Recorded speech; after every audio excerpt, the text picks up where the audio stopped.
Welcome back to the 12 Guests of Christmas. I am so honored to have this guest. I've been trying to get her for a while. Ladies and gentlemen, it's Lost Beyond Pluto. Let's do this.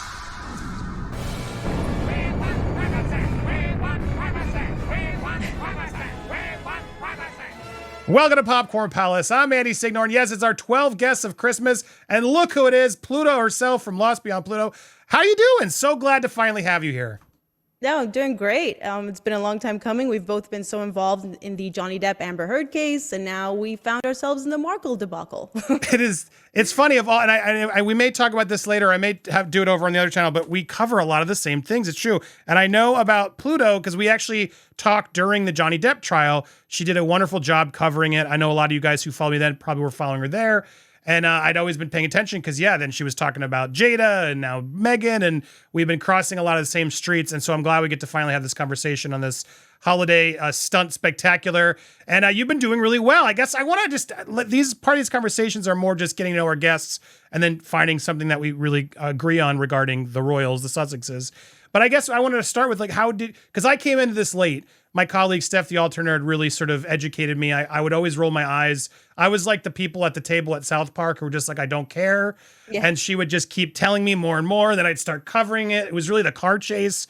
And then I just started really paying attention to it. And I was like, I really don't like these people. Yeah. What was it? Like, what was the moment for you when you were like, I got to cover this. I can't stand it. It was the Oprah interview.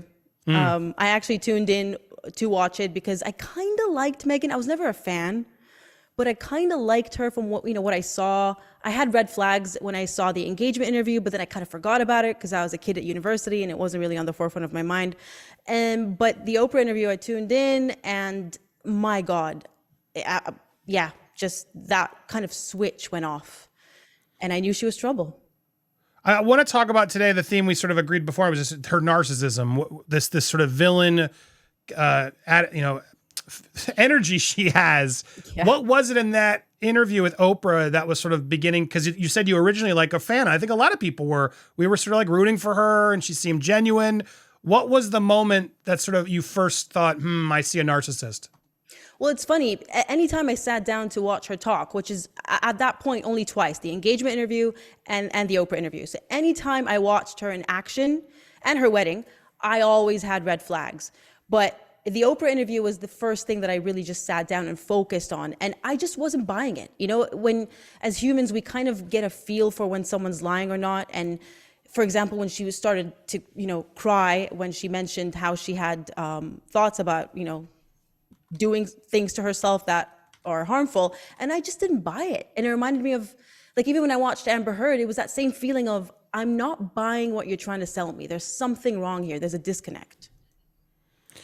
Yeah, there was a lot. This interview really did change a lot. When I saw it, it was more just like, I bought a little bit of it because I hadn't been paying attention. And I sort of like was assuming, okay, the royals, I don't follow them. Sure, maybe they're mean. Maybe they're racist.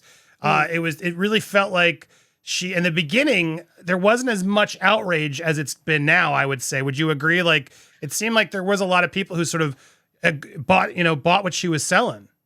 Absolutely. For me, it was deja vu because when we first, our small cohort that was covering Johnny Depp in 2020, no one believed him. No one believed us. Yep. We were attacked. And it was the same thing all over again in 2021, early 2021. We got on the, kind of calling out the Sussex bandwagon, which was very small at that point. And it was the same thing. Most of my comments were negative, people calling us bullies, racists, jealous, sexist. So the tide really has turned, and it's been really interesting being a part of that and seeing how we were in the minority and now we're in the majority again. Yeah, and then as we're looking back at a lot of these things, which maybe you saw some flags, but it was really Oprah where it really became more. But you did a really good video here. You guys check out her channel. But you did this video and you were pointing out all these sort of problems, the narcissist, you called this video the fool.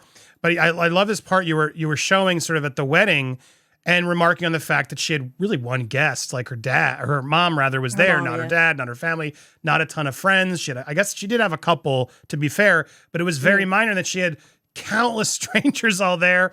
It was a very weird, go ahead. You were making a point about this.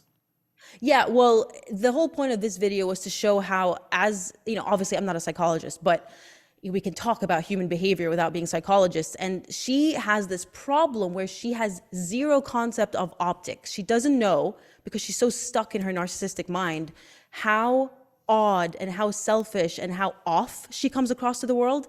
And one of the earliest examples of that is the wedding, where she invited 200 virtual strangers and one family member. I mean, I remember that was a red flag as well. My partner, Zach, and I watched it live because it was a good time in Australia. And we were like, whoa, what's going on here?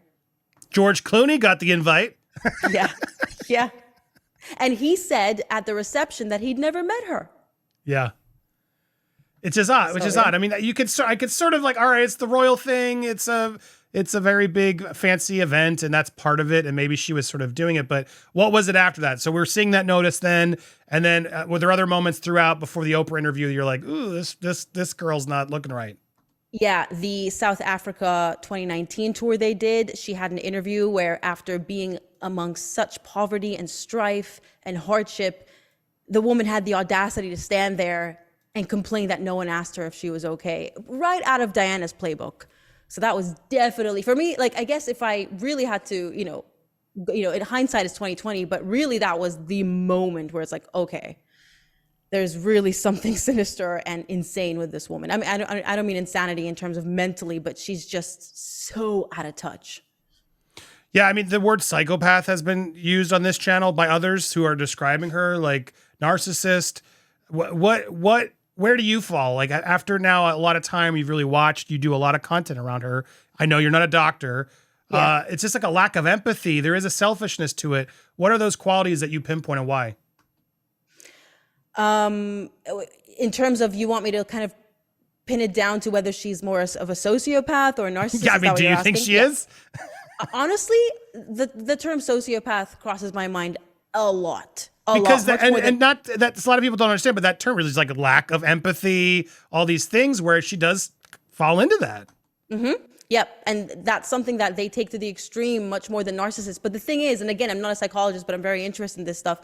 They are very, if you have like a Venn diagram of all the personality disorders, and they're called cluster B, you've got antisocial and narcissism, well, NPD, and borderline, and they're all interconnected in a way. You can borrow traits from each other. So it's not surprising that she could be a very narcissistic sociopath. You know what I mean? But yeah, her lack of empathy and her just relentless attacks just makes me lean personally towards the traits of a sociopath. And so as a sociopath or narcissist, as we all seem to sort of call her, where do you see Harry in it? Because I've had this discussion with a lot of people, and I always find it interesting. I came along later where I'm like, I felt for Harry. I really I watched him grow up. We saw his mother die. There was something about Harry that I think a lot of us just really loved. And I've even through a lot of this drama with Meghan, I've sort of still like, yeah, he's whipped or whatever you want to call it. Like, he's just so stuck in it. But more and more it feels like, no, he really knows what's going on. He's just as annoying. He's just as problematic. This charity stuff, everything that's coming out, he never puts his foot down. Like, there comes a point where it's enough. Where do you stand on him and sort of this couple? Well, when I cast my mind back to the engagement interview all those years ago, he seemed really genuine and excited about her being an extra team player in the royal family. So I think he started off, with this genuine, intention to be a part of the family with her. Somewhere along the line, I believe that she brainwashed him, and he seems to be very susceptible. I believe that women like Meghan Markle and Jada and Amber, they target specific men. They're like predators. They have a radar, and they go for the men that they know are malleable. And that's what I think. I think he started off with good intentions, and then because of her brainwashing and manipulation, he leaned more and more towards her end of, the villain scale. And now he's pretty much on par with her, because enabling a villain makes you just as much as a villain yourself. So who's more of the fool, Harry or Meghan, in your opinion? Oof, that's a hard one. You know what? I'm going to say Meghan, because she's the ringleader in my eyes. So I'm going to say she's more of a fool, because she pretends she's so intelligent. That's her thing. I was the smart one. I was never the pretty one. And she just pretends, and the way she talks, this kind of, self-righteousness that she has. And so it makes her all the more foolish, because all of her plans, and I believe that everything they've done she's been the ringleader and the mastermind behind it, have failed. So I think she's the more foolish. Yeah, it's interesting. That brings me to some of the latest stuff that's been happening with Endgame, Omid Scobie, and all that drama.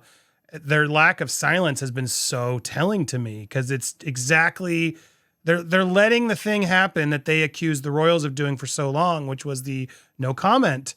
And it just feels like she's reveling in it, right? She's just like, and even as we get these reports and warnings from agents and people who are like, dude, this isn't good, they're still silent. What are your thoughts to all that? Absolutely bang on. I was waiting. I actually held off on making my video on that. It's there. It's called The Ghostwriter. I held off on making my video for the entire weekend because I was waiting for them to release a statement. And it is so telling. I absolutely agree with you. She is reveling in it. And it's funny how they were so quick to put out a statement to rebut the notion that Archewell is not doing well, their foundation, which happened a couple of days ago. They went to TMZ of all, exactly. Right? A duchess goes to TMZ and goes, actually, we're doing just fine. Well, couldn't you come out and make a statement saying, yeah, we have nothing to do with this book? It is so telling. And that's another thing about optics. Has she not considered what people are going to say if she's going to clap back about her foundation, but not say anything about Endgame? It's true. The optics are something that I think it really sums it up well. And you guys can learn. She does a really good breakdown of that on all the videos. Go subscribe, please, if you haven't. Boom, you'll see it. All go colorful. Head on over, watch The Fool, watch The Ghostwriter. These are really good breakdowns, essays that Pluto does over there on the channel. But your rant about optics, it's so spot on, because she thinks these optics are good, right? She's out there telling People Magazine, TMZ, all these certain things that, ooh, we're good with their charity's great. We have this new project, and we have so many projects in, but they're so dim. They don't see that actually no, in the overall scheme of things, the optics are really bad and people are just sick of them. Why do you think she can't see it? I mean, the craziest debate I've had with Steph on the channel is like, Steph's like, she's going to run for president. I'm like, she is not that dumb. She cannot humanly think she could win a presidency. And then we'll have it on a channel and it's like 90% of the audience is like, no, she thinks she could win president. It's so bizarre. Do you feel she's that unhinged and out there with her own optics that she thinks it's so good she could run for president? Absolutely. I do not have a doubt. I am with your 90%.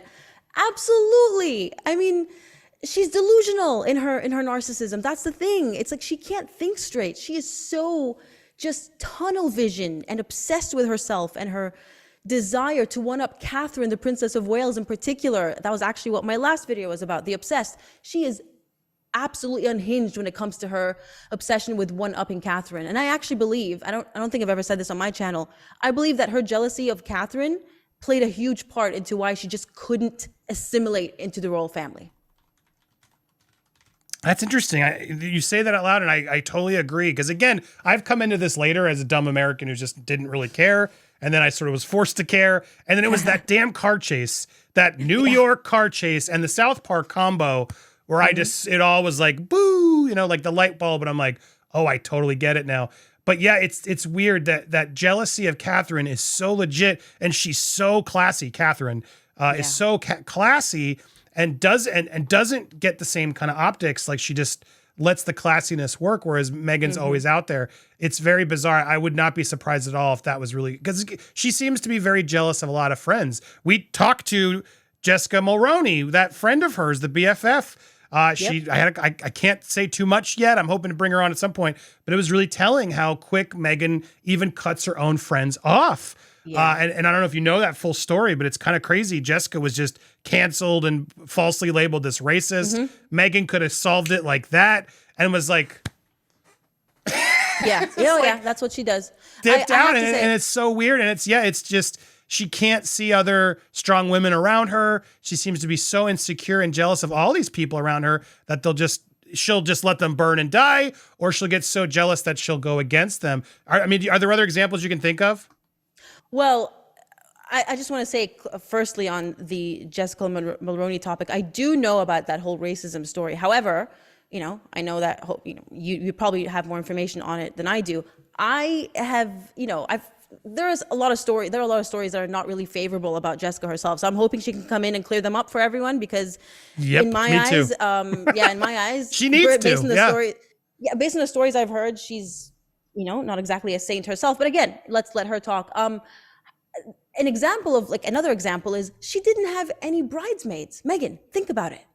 She was so insecure about being upstaged by another woman that she didn't have any bridesmaids. She keeps talking, oh, my best friend Lindsay, my best friend blah. Where was your best friend? Why was she sitting as opposed to standing next to you, being your maid of honor? Are you that insecure? That's another red flag that was really early on as well. That was bizarre. What? And insecure of her own family. It's so clear how she was so worried about how poor or weird her dad was that she just cut him off like that. And it's so sad what's happened to Thomas and all that as you go more and you learn there was a lot of crap with the paparazzi. He won a recent court case proving he was actually accurate about it. And even if he did take a couple paydays just for a couple photos of him getting ready for the wedding, okay, he probably needs help getting there, whatever it is.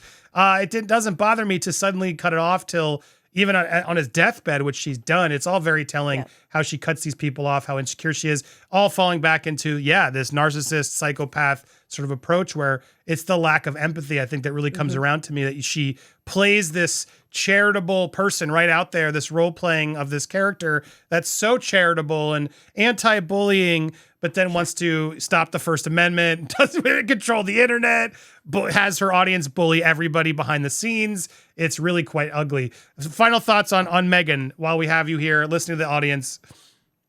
I think if anyone's holding their breath and, now she's playing the whole reconciliation spiel again, just putting out headlines going, oh, we're ready to reconcile now. She thinks the whole world runs on her time and she thinks she's the main star. She's the star of the show in her head, and everyone, including the royal family, are just pawns to further her narrative. And I'm really hoping that the royal family don't give her the time of day, because I think all of us in this community would be very disappointed. It's like this weird cycle of abuse.